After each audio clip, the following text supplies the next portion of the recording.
அவல் வந்து 2 கப் எடுத்து வச்சுருக்கேன். வெல்லம் 1.5 ஸ்பூனு, ரசப்பொடி, கருவேப்பிலை, கொத்தமல்லி, உப்பு, கடுகு, புளி. இப்போ வந்து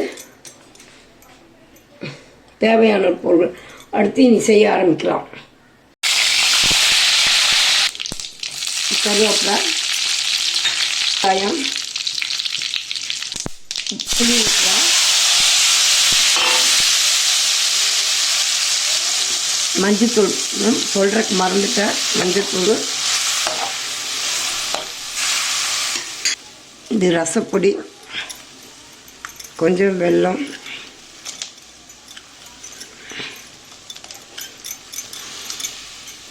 டிஷ்ஷுக்கு தேவையான உப்பு,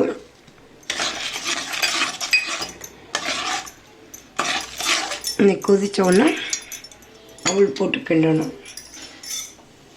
டேஸ்ட்டாக இருக்கும். புளி அவல் செய்தால் அவல் போட்டு கிண்டிடலாம்.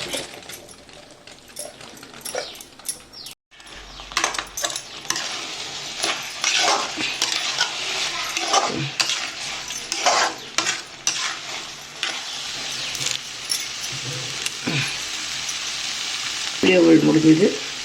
பேசிட்டு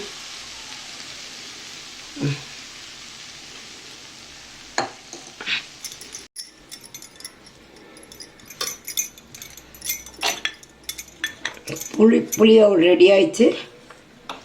இது செய்து பாருங்கள். வீட்டில் ஈஸியான டிஃபனு.